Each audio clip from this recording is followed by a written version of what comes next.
Soy el doctor César Luna Rivero, médico anátomo-patólogo con alta especialidad en anatomía patológica pulmonar, actualmente jefe de servicio de anatomía patológica. Estoy realizando la toma de biopsia de tejido hepático y realizando el estudio histológico de los diferentes tejidos obtenidos en la autopsia mínimamente invasiva. Como respuesta a la pandemia de COVID-19, el Instituto Nacional de Enfermedades Respiratorias asumió la tarea de realizar estudios post-mortem en los pacientes fallecidos. Se deben tomar en cuenta las condiciones de bioseguridad para preservar el ambiente libre de virus durante el procedimiento. Para esto se implementó el método de autopsia mínimamente invasiva, que brinda notables beneficios, como es menor tiempo de exposición de los médicos, menor generación de aerosol cargado de partículas virales, menor derrame de fluidos, mayor grado de aceptación y autorización del disponente secundario y menor invasión y daño al cadáver. Las limitaciones que presenta este método son las siguientes: no hay fácil acceso a todos los órganos y tejidos, por lo que algunos diagnósticos muy valiosos que podrían obtenerse de órganos como intestino, como vaso, no pueden realizarse en este tipo de procedimientos. Se obtiene menor cantidad de tejido también y se pierde el estudio macroscópico de cada uno de los órganos, así como los diagnósticos incidentales en el caso de que algún paciente tenga una patología concomitante a COVID-19 como cáncer o algún otro tipo de lesión. Para poder realizar este tipo de procedimientos tenemos que tener en cuenta las condiciones de bioseguridad. Estamos frente a un patógeno para el que a la fecha no existe un tratamiento específico ni vacuna disponible para la población, por lo tanto, debiera considerarse como un patógeno nivel de seguridad tipo 4. Las características con las que equipamos nuestra sala de autopsia nos permiten realizar los procedimientos en forma segura. Los tejidos que se obtienen mediante este método son mucosa olfatoria, glándulas parótidas y submandibular, pulmón y vasos pulmonares, pericardio, miocardio, hueso costal, hígado, riñón, músculo estriado, piel, médula ósea y vaso. Para poder realizar estos estudios se necesita una sala de autopsia equipada, disponer de equipo de protección personal, instrumental específico, microscopio de luz para valorar las muestras al momento de la toma y garantizar la cantidad de material suficiente para el estudio, medios de fijación y sanitización. La sala en la que realizamos los procedimientos está equipada mediante ventilación con extractores de 6.420 metros cúbicos por hora, con filtro EPA de alta eficiencia, iluminación mediante 8 lámparas fluorescentes de 3.250 lúmenes, una lámpara quirúrgica LED, 2 mesas de autopsia, una de altura ajustable y una de altura fija, una caja de acrílico aerobox para reducir la generación de aerosoles durante los procedimientos en cavidad nasal, equipo de ultrasonido para guiar las biopsias hepáticas y renales, equipo de fotografía macroscópica para documentar los procedimientos, balanza digital analítica, grúa de elevación y transporte de cadáveres en caso de cadáveres que tengan un excesivo peso, regadera y lavabojos automático en caso de accidentes, y una toma de aire a presión en caso necesario. Estos son los equipos con los que disponemos. En la primera fotografía observamos un equipo de fotografía macroscópica con el que documentamos los procedimientos que realizamos, un equipo de ultrasonido portátil con el que se guían las biopsias hepática y renal, un microscopio de luz sencillo para valorar las muestras, lámpara quirúrgica, grúa para cadáveres, mesa de autopsias, regadera con lavaojos en caso de accidente. El equipo de protección personal consiste en gorro quirúrgico, gogles de bioseguridad, protección respiratoria efectiva, 3 pares de guantes, uniforme quirúrgico desechable, bata de aislamiento, traje Tyvek termosellado, careta acrílica, botas quirúrgicas y una bata impermeable adicional que nos colocamos dentro de la sala de autopsias antes de iniciar el procedimiento. Estas son algunas fotografías del equipo que realiza la toma de las muestras y nos estamos preparando para ingresar a la toma de una de las biopsias. El instrumental es distinto al instrumental de las autopsias convencionales, ya que se requiere instrumental quirúrgico para este tipo de muestras, instrumental especial para las biopsias de mucosa olfatoria, todo ello encaminado a obtener la mayor cantidad de tejido con el mínimo de intervención. Los tejidos son fijados mediante diferentes métodos para formaldehído al 4% que nos permite preservar las características de los tejidos para sus estudios histoquímicos, inmunohistoquímicos y moleculares, gluteraldehído al 25% para realizar microscopía electrónica y trisol para estudios moleculares y genéticos. Se realiza examen macroscópico de los tejidos obtenidos, se incluyen en cápsulas histológicas para su posterior proceso e inclusión en parafina, según el orden en el que fueron obtenidos. Diferentes métodos se pueden realizar para el estudio e investigación sobre estos tejidos, como son los más básicos, que consisten en tinción de hematoxilina y eosina, diversas modalidades de microscopía, técnicas de histoquímica, inmunohistoquímica, PCR, hibridación in situ por fluorescencia, hibridación in situ por cromógeno y microarreglos. Además, tenemos que tener un sistema de sanitización. Para ello disponemos de un calendario de sanitización en el servicio y en la sala de autopsias, y adicional a todo esto empleamos dióxido de cloro estabilizado al 10% para desinfectar las superficies y el instrumental de trabajo. A continuación se describe el método para la obtención de las muestras. Hola, soy la doctora Tania Pérez Marmolejo, soy jefe de residentes de cirugía torácica en el Instituto Nacional de Enfermedades Respiratorias y mi labor en este grupo es la toma de la mayor cantidad de tejidos intratorácicos a fin de realizar la correlación clínico-patológica. Para la toma de biopsia de piel, realizamos la identificación de lesiones visibles y a través de una incisión en uso tomamos las más características hasta llegar al tejido celular subcutáneo. En este video podemos observar cómo se hace la incisión en forma de uso.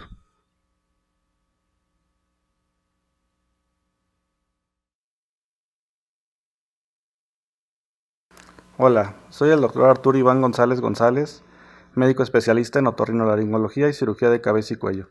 Junto con el doctor Armando Castorena Maldonado, nos encargamos de lo que es la toma de biopsias de tejido de mucosa olfatoria y glándulas salivales. Para lo que es la biopsia de mucosa olfatoria, el procedimiento primero utilizamos como protección la caja de acrílico para evitar la diseminación de aerosoles. Retiramos los tapones de protección que tienen en las fosas nasales de algodón y con unas pinzas Blacksley localizamos inicialmente lo que es la cuana y en un sentido posterior a anterior palpamos la base de cráneo, lateralizamos lo que es el cornete medio y de ahí ya sobre lo que es todo el epitelio olfatorio vamos obteniendo las muestras. Lo hacemos primero del lado derecho y posteriormente del lado contralateral, es indistinto, pero la idea es obtener la mayor cantidad de tejido posible. A través de esta forma, lo que hemos logrado es obtener mucha cantidad de tejido viable para nuestros estudios histopatológicos y el resto de pruebas que se van a realizar. Aparte de esto, con esta técnica hemos logrado distinguir inclusive tejido encefálico, ya que lo que hacemos es vulnerar toda la base de cráneo, traemos todo el epitelio olfatorio, pero inclusive podemos entrar a lo que es la fosa media. Con lo cual en nuestras muestras hemos analizado en algunos especímenes lo que es tejido encefálico. Finalmente, ya después de obtener el tejido, lo que hacemos es volver a colocar los tapones de protección. En algunas ocasiones, si hay algún tipo de escurrimiento hemático, realizamos un taponamiento nasal anterior, ya sea unilateral o bilateral. En cuanto a los objetivos y la justificación de nuestro trabajo, hemos visto que se ha descrito la anosmia como parte de las manifestaciones clínicas en pacientes infectados por SARS-CoV-2. La evidencia indica que no hay diferencias significativas en cuanto a la proporción de pacientes con este síntoma en función de la gravedad. O sea, si los pacientes son graves o son leves, no va a haber diferencias en cuanto a la presentación de la anosmia como síntoma clínico. El daño pudiera deberse en cuanto a lesión de las terminales nerviosas del epitelio olfatorio o también por una obstrucción mecánica por la congestión y el edema nasal que van a evitar la percepción del olfato. Nuestro objetivo es buscar precisamente cambios histopatológicos en la mucosa olfatoria y en el epitelio nasal, así como la realización de pruebas moleculares de PCR y microscopía electrónica que nos permitan explicar las manifestaciones clínicas en el olfato generadas por el virus. Nuestra otra parte dentro del grupo de trabajo es tomar las biopsias de las glándulas parótida y submandibular. Son glándulas salivales. Hemos observado y se ha observado a nivel mundial que hay presencia del virus en la saliva. De hecho, se han utilizado la saliva como método de detección, y en el estudio que nosotros tenemos también paralelamente aquí en el instituto, hemos observado también que se puede utilizar como prueba diagnóstica con una muy buena sensibilidad y especificidad. No existen estudios actualmente que demuestren directamente la presencia del virus en glándulas salivales. Se ha observado que existen receptores de enzima convertidora de angiotensina tipo 2 a nivel de glándulas salivales. Entonces nuestra teoría es que debe de haber presencia directa del virus por lo mismo, y valdría la pena corroborar esto, así como también buscar algún tipo de cambios histopatológicos a nivel de las glándulas. El procedimiento es un procedimiento igual que se realiza el paciente en decúbito supino. La rotación de la cabeza se hace de forma contralateral al lado que se va a biopsiar.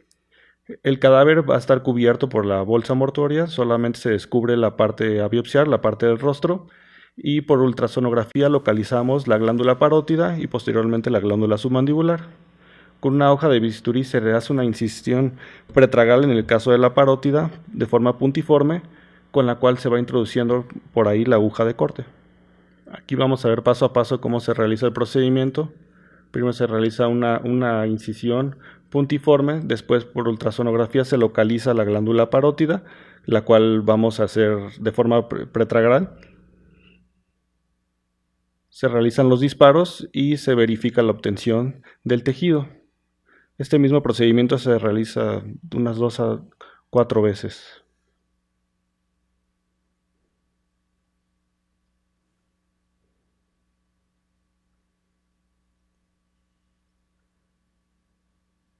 Inicialmente ya habíamos verificado la situación de la glándula, y es importante esto para asegurar que tengamos parénquima dentro de la aguja de corte.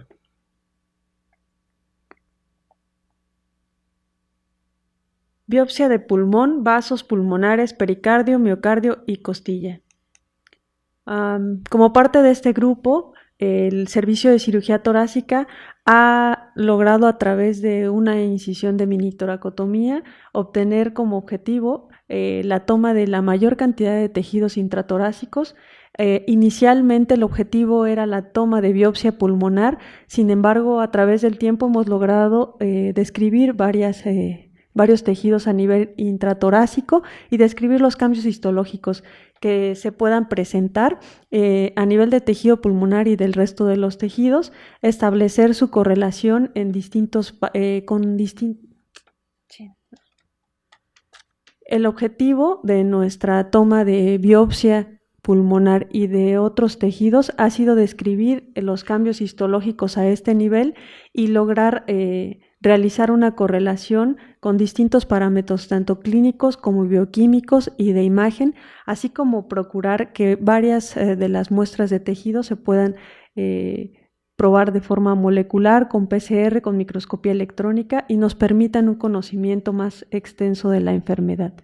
A través del tiempo hemos logrado, a través de una incisión a través de una minitoracotomía, la obtención de vasos pulmonares, miocardio, pericardio y costilla, lo cual nos ha permitido describir varios cambios histológicos y hacer su correlación clínica. Nosotros realizamos el procedimiento de toma de tejidos intratorácicos con un cadáver en decúbito, con un cadáver en decúbito supino previamente aseado. Se colocan campos estériles, se realiza una incisión a través del segundo y tercer espacio intercostal a través de una incisión paraesternal del lado izquierdo.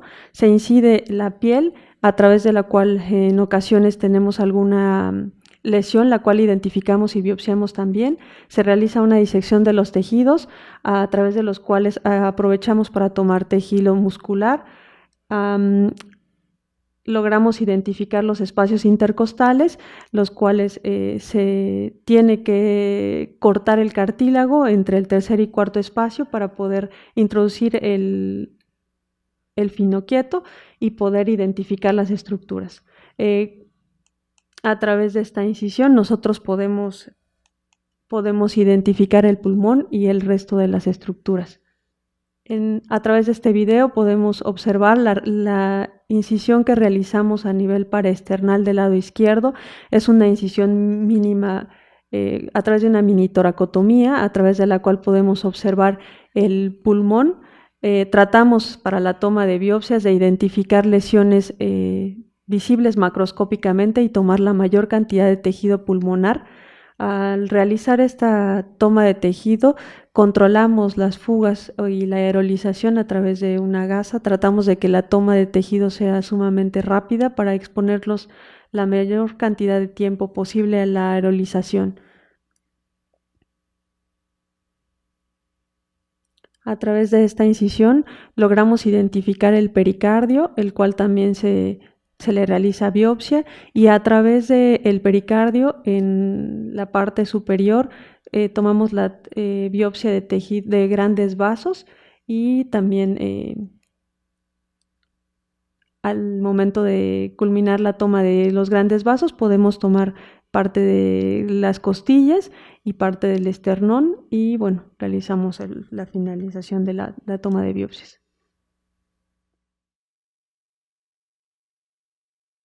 Hola, soy el doctor Jesús Arturo Rivero Martínez, médico nefrólogo e internista, adscrito a la Subdirección Médica de Neumología, y mi función en este proyecto es la toma de tejido renal guiado por ultrasonido. Para la biopsia renal, el objetivo es describir los cambios histológicos asociados al daño renal y su severidad en este grupo de pacientes, para de esta manera poder establecer la correlación clínico-patológica con otras variables y tratar de identificar si hay algún predominio sobre el daño tubular o bien glomerular, inclusive buscar si existe daño por pigmentos o bien trombosis, y también identificar la presencia de glomerulopatías. En relación al procedimiento, es importante comentar que el cadáver se encuentra en decúbito prono, se realiza la antisepsia de la región lumbar y también se identifica mediante guía ultrasonográfica la localización del polo inferior renal, izquierdo o derecho, teniendo predominancia en este caso por el lado izquierdo para que sea más factible para la realización. El procedimiento en sí se lleva a cabo mediante la identificación del sitio de punción.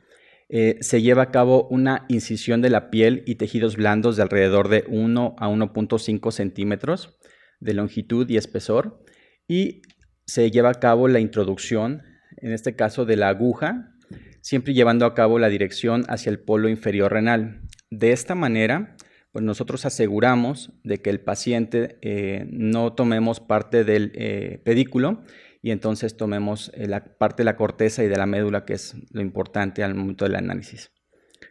Ahí vemos en la imagen cómo nos guiamos, ¿verdad?, con el ultrasonido para tratar de hacer esta identificación, y vamos a ir introduciendo la pistola con la aguja hasta llegar a la corteza.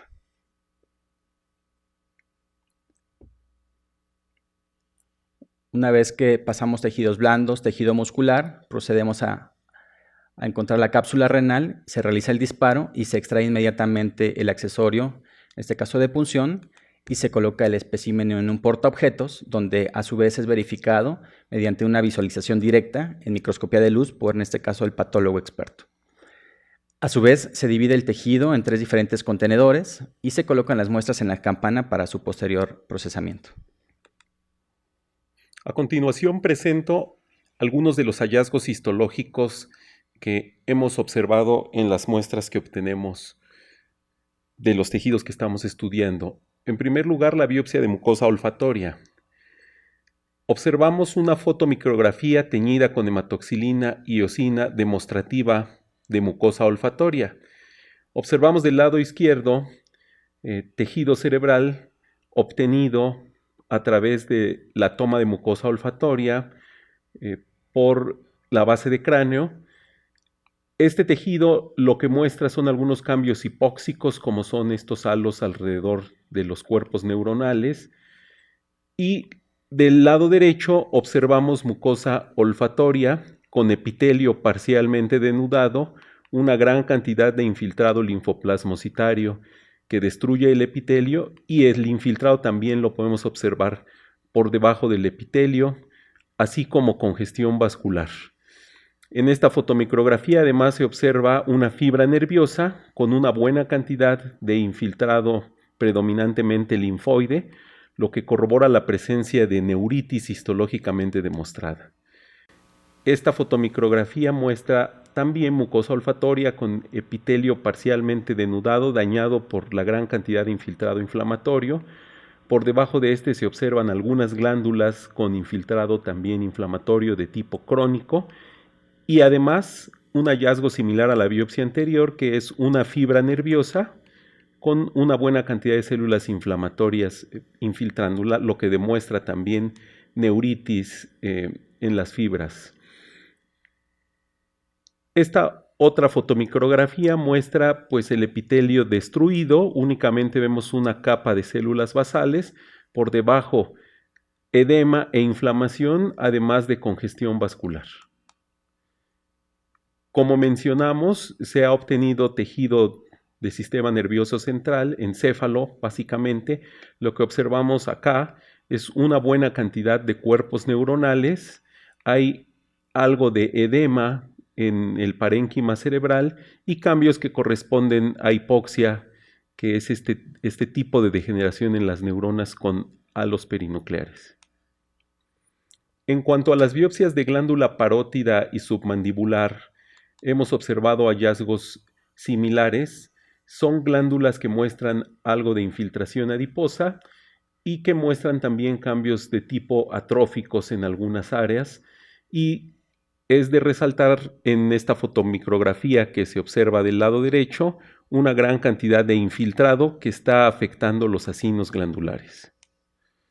Acá observamos una fotomicrografía mayor aumento que demuestra la destrucción parcial de las glándulas y una gran cantidad de células inflamatorias, en este caso linfocitos y neutrófilos, destruyendo parcialmente el epitelio que conforma las glándulas. En cuanto a la biopsia de pulmón y de tejidos intratorácicos, los hallazgos son heterogéneos y básicamente han tenido cambios desde el inicio de la pandemia conforme se fueron realizando los estudios a lo largo del tiempo de estas 45 autopsias mínimamente invasivas que llevamos. Es importante mencionar que la evaluación histológica del tejido pulmonar requiere una metodología.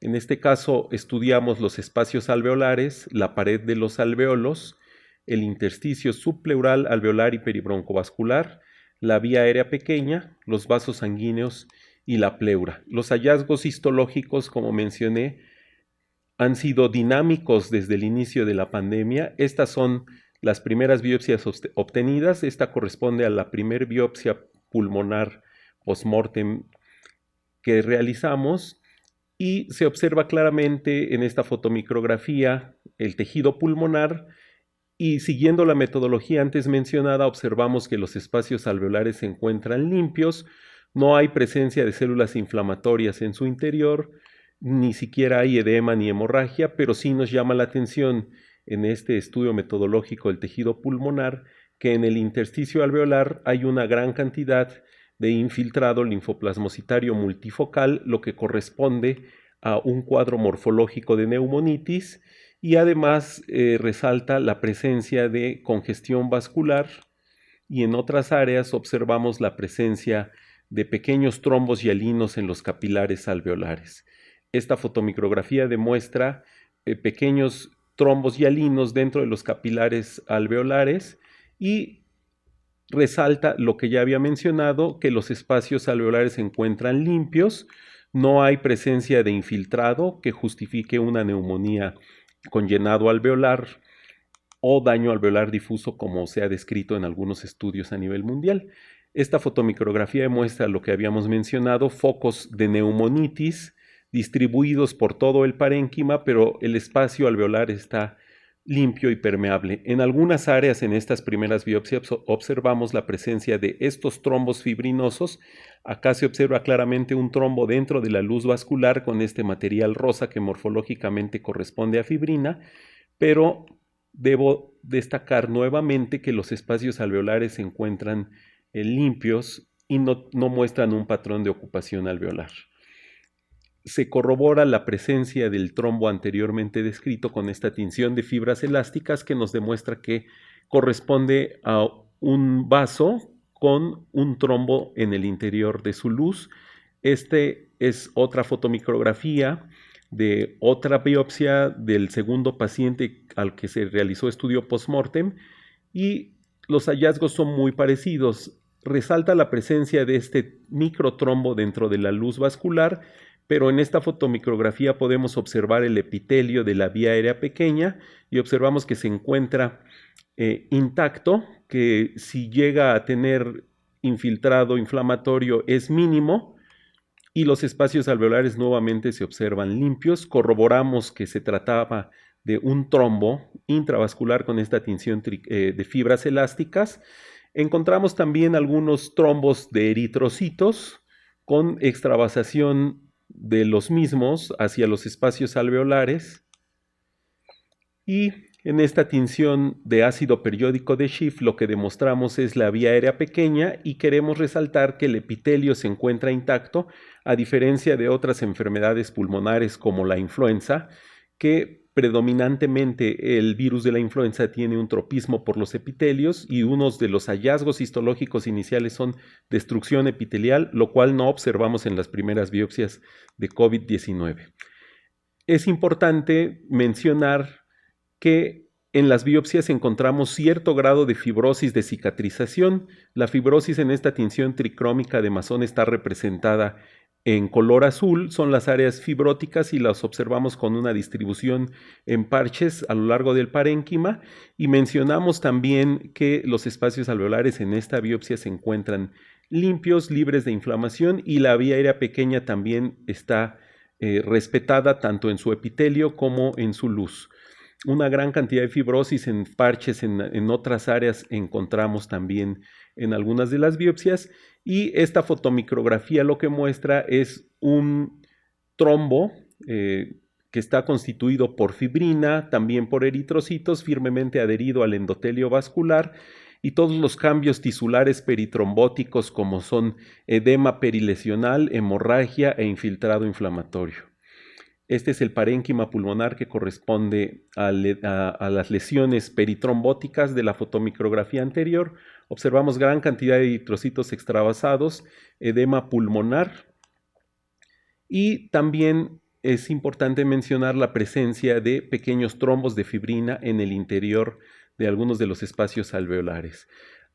Conforme transcurrió la pandemia y los pacientes comenzaron a tener mejor sobrevida y se implementaron modificaciones en los tratamientos como esquemas de anticoagulantes a dosis plena, la presencia de microtrombos fue menos evidente en las biopsias posteriores, pero empezamos a notar patrones de llenado alveolar y patrones de consolidación pulmonar. Esta fotomicrografía lo que muestra es tejido pulmonar con pérdida total de la arquitectura histológica a expensas de llenado alveolar. Ya no se distinguen los espacios alveolares que observamos en las biopsias anteriores y acá podemos observar en esta fotomicrografía, si seguimos los espacios alveolares, las paredes alveolares, vemos que los espacios están ocupados por una gran cantidad de células inflamatorias, por una gran cantidad de depósitos de fibrina, y la celularidad intraalveolar predominante son macrófagos reactivos, multivacuolados y focos de fibrina intraalveolar también.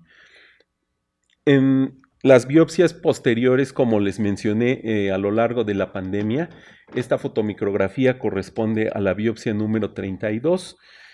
Muestra claramente que el epitelio de revestimiento de la vía aérea está perdido y aquí sí hay destrucción epitelial y un patrón de daño prácticamente con llenado alveolar y este llenado está dado, como ya mencioné, por fibrina, macrófagos y una gran cantidad de neumocitos que están descamando hacia las luces alveolares.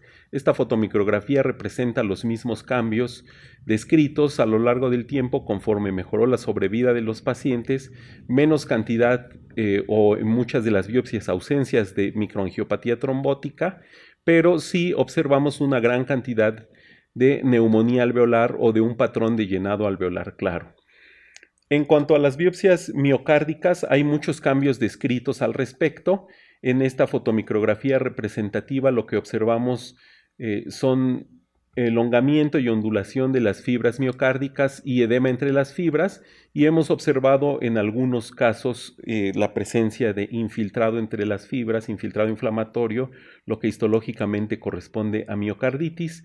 En pericardio hemos encontrado hallazgos similares. Prácticamente lo que observamos en esta fotomicrografía es el mesotelio intacto, por debajo el tejido adiposo del pericardio y escasas células inflamatorias distribuidas en el tejido adiposo principalmente.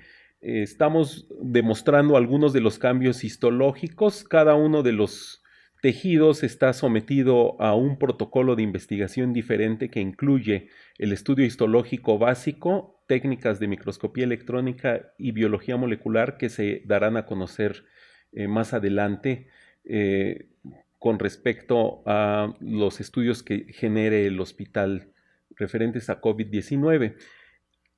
Los pacientes analizados de las 45 biopsias o autopsias mínimamente invasivas, realizamos un análisis breve de 20 pacientes con una edad mínima de 27 años y máxima de 74, con un promedio de edad de 49.9 años. Y lo que observamos aquí en esta gráfica es que la mayor cantidad de pacientes corresponde a hombres y la menor cantidad corresponde a mujeres. En esta tabla lo que nosotros hacemos es numerar a los pacientes del 1 al 20 según las autopsias que fueron realizadas. Acá en esta columna corresponde el género, la edad y algunas de las comorbilidades encontradas, como son hipertensión arterial sistémica, diabetes mellitus, en muchos casos ambas, y algunas otras patologías como un paciente que cursó con cuadro de influenza 2 años previos, hipotiroidismo, colitis ulcerosa crónica inespecífica, entre otras. En esta tabla lo que nosotros queremos demostrar es el patrón histológico, y para comprender el daño histológico nosotros dividimos en patrones de daño previamente descritos y conocidos dentro del estudio histológico pulmonar, que son estos patrones de lesión pulmonar aguda, fibrosis intersticial, infiltrado celular intersticial, llenado alveolar, patrón nodular y un patrón de cambios mínimos en el que hay escaso daño visible microscópicamente y, como su nombre lo dice, los cambios histológicos son mínimos. En las primeras biopsias lo que nosotros observamos es que predomina un patrón de cambios mínimos, es decir, lo que histológicamente demostramos con las fotomicrografías anteriores. Los espacios alveolares se encontraban limpios, la vía aérea pequeña se encontraba intacta y lo que predominaban eran algunos microtrombos dentro de los capilares alveolares o de los capilares o vénulas del tejido pulmonar. Y en los siguientes 10 casos observamos que el patrón cambia.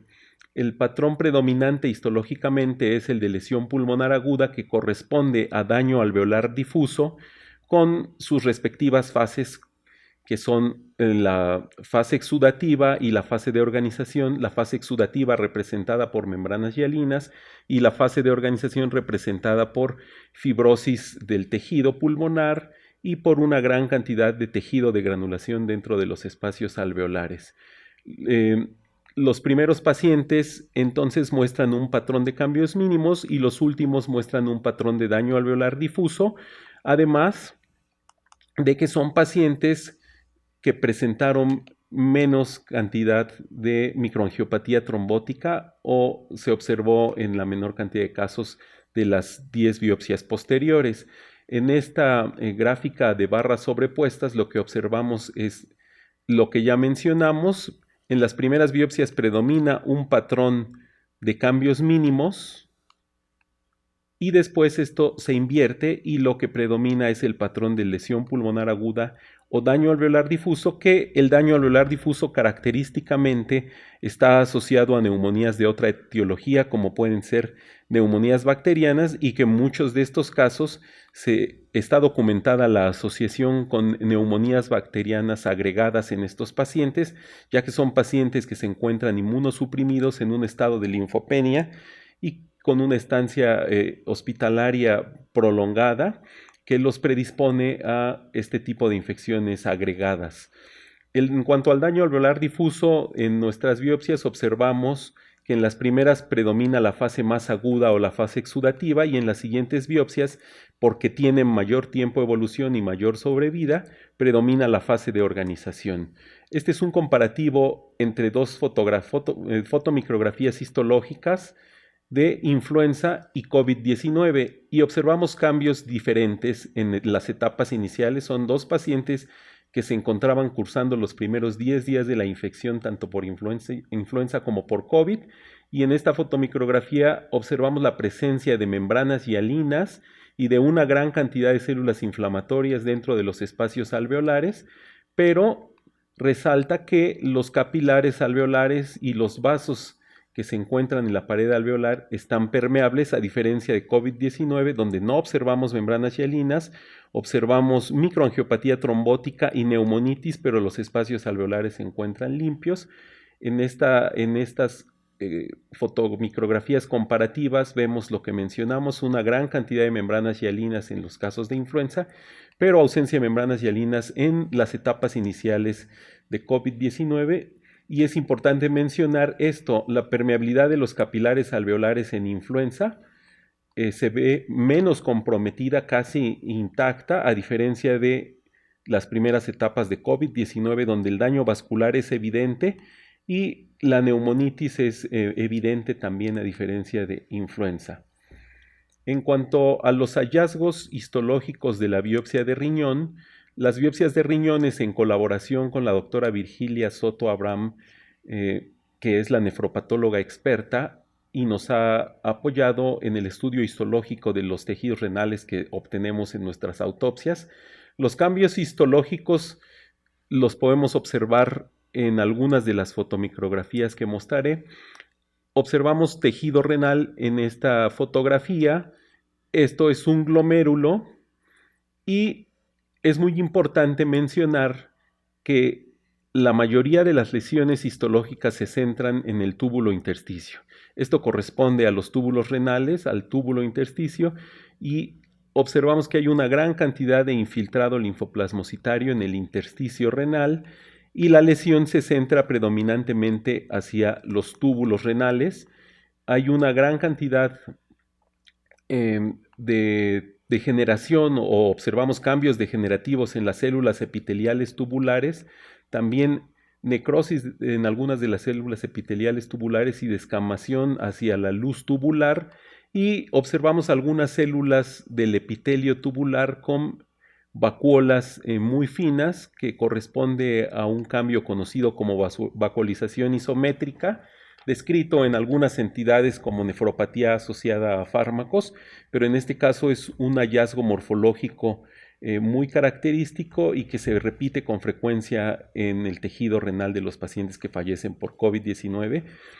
Los glomérulos muestran algunos cambios que pueden estar en relación a la comorbilidad de nuestra población, ya que se han encontrado cambios que corresponden a nefropatía hipertensiva como glomeruloesclerosis, cambios que corresponden a nefropatía diabética como los nódulos de Kimmel y Still-Wilson, o glomérulos muy grandes, glomerulomegalia, que corresponden a pacientes con obesidad. Observamos lo que ya habíamos mencionado, el daño principalmente es tubular, observamos vacuolización isométrica y, como les mencionaba, los glomérulos no muestran cambios representativos de una lesión asociada a COVID. Cuando estos tejidos fueron sometidos por la doctora Virgilia Soto a los estudios de microscopía electrónica se logró documentar la presencia de viriones dentro de las células epiteliales tubulares. En relación a la lesión renal aguda que se ha observado en este grupo de pacientes, aquí les pongo el primer corte que tenemos con un total de 32 pacientes, donde identificamos que prácticamente el 94% de ellos cursaba con lesión renal aguda, 30 pacientes, y dentro de estos, pues la mayoría, casi una tercera parte, cursaban con lesión renal aguda en etapa 3. De estos, 7 pacientes requirieron de terapia de soporte renal extracorpórea. Aquí les pongo en la parte de la correlación también el porcentaje de daño tubulointersticial por orden de importancia, donde llama la atención, está categorizado en 3 fases como leve, moderada o severa o grave, y podemos observar cómo prácticamente casi no se observaron infartos de manera grave, únicamente moderada. Llamaba la atención también que en hasta un 80% podemos ver que había fibrosis leve y un 20% grave. Esto podría explicar por qué algunos pacientes, pues, fuera de que tengan falla renal, pues no recuperan rápidamente la función renal. En este caso, pues fallecen. Y bueno, también encontramos que el 100% tenían datos de microtrombosis. Otro de los datos importantes, ya se había comentado, es la presencia de daño tubular agudo hasta la parte de abajo, donde prácticamente el 71% de los pacientes cursa con algún tipo de daño renal a este nivel. Sin embargo, también llama la atención cómo hasta el 88% de los pacientes cursan con focos bacterianos. Esto probablemente tenga relación con los procesos infecciosos sobreagregados que cursan estos pacientes. Y también otro dato que llamó la atención es la presencia de tanto cilindros como pigmentos intracitoplásmicos, pues prácticamente en una gran cantidad de los pacientes. Esto puede ser producto de los casos de rhabdomiólisis que hemos observado también en estos pacientes. Y bueno, a nivel glomerular y vascular, pues llama la atención que prácticamente casi el 70% de los pacientes cursan con algún tipo de daño vascular, tanto arterial como también del sistema venoso. A diferencia de lo que se ha observado en el pulmón, en el riñón, curiosamente solamente el 4% encontramos pacientes con microangiopatía trombótica, la mayoría no los tenían.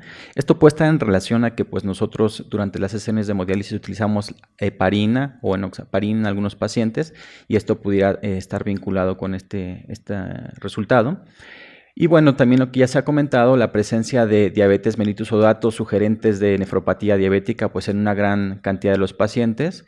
Y finalmente, glomerulosclerosis focal y segmentaria prácticamente en la mitad de los pacientes. Y esto puede estar relacionado con causas secundarias, como se ha mencionado también, como el efecto de la obesidad, nada más en esos pacientes. Los diferentes protocolos de investigación que surgen a partir de la realización de autopsia mínimamente invasiva se encuentran en curso y los hallazgos se darán a conocer en diferentes publicaciones generadas en el instituto. Todos los procedimientos de autopsia mínimamente invasiva son autorizados por los familiares o disponentes legales de los cadáveres en los términos de la firma de un formato de consentimiento informado especial. Muchas gracias.